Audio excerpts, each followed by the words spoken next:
Good afternoon, everyone. Today is Friday, 9 September 2016.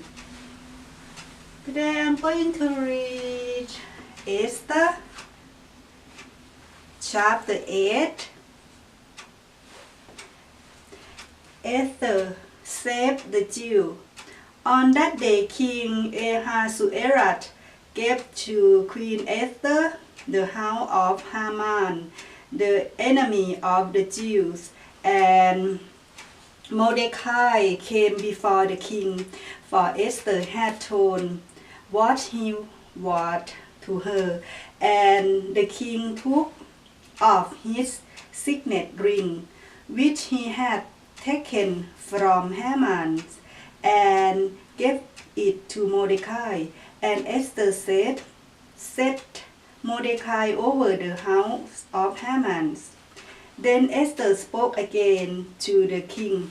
She fell at his feet and wept and pleaded with him to avert the evil plan of Haman, the Agagite, and the plot that he had devised against the Jews. When the king held out the golden scepter to Esther, Esther rose and stood before the king. And she said, "If it please the king, and if I have found favor in his sight, and if the thing seem right before the king, and I am pleasing in his eyes, let an order be written to revoke the letters devised by Haman the Agagite, the son of Hammedatha, which he wrote to destroy the Jews who are in all the provinces of the king. For how can I bear to see the calamity that is coming to my people?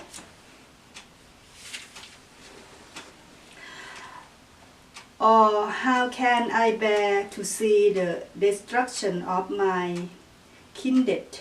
Then King Ahasuerus said to Queen Esther and to Mordecai the Jew, "Behold, I have given Esther the house of Haman, and they have hanged him on the gallows, because he intended to lay hands on the Jew. But you may write as you please with regard to the Jews in the name of the king, and seal it with the king's ring. For an edict written in the name of the king and sealed with the king's ring cannot be revoked." The king's spies were summoned at that time in the third month, which is the month of Sivan, on the 23rd day, and an edict was written according to and that Mordecai commanded concerning the Jew to the staff and the governors and the officials of the provinces from India to Ethiopia, 127 provinces, to each province in its own script, and to each people in its own language, and also to the Jews in their script and their language. And he wrote in the name of King Ahasuerus and sealed it with the king's signet ring.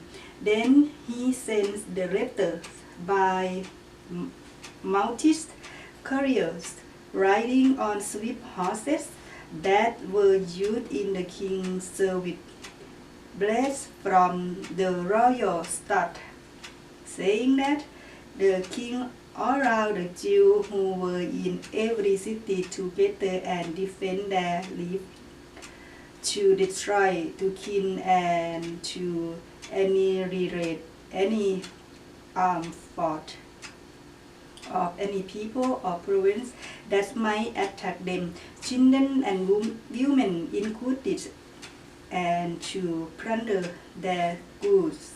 On one day, throughout all the provinces of King Ahasuerus, on the 13th day of the 12th month, which is the month of Adar, a copy of what was written was to be issued as a decree in every province, being publicly displayed to all peoples, and the Jews were to be ready on that day to take vengeance on their enemies. So the courier, mounted on their swift horses that were used in the king's service, rode out hurriedly, urged by the king's command, and the decree was issued in Susa, the citadel. Then Mordecai went out from the presence of the king in royal robe of blue and white, with a great golden crown and a loaf of fine linen and purple, and the city of Susa shouted and rejoiced. The Jews had light and gladness and joy and honor, and in every province and in every city, wherever the king commanded and his edict read, there was gladness and joy among the Jews, a feast and a holiday, and many from the people of the country declared themselves Jews, for fear of the Jews had fallen on them.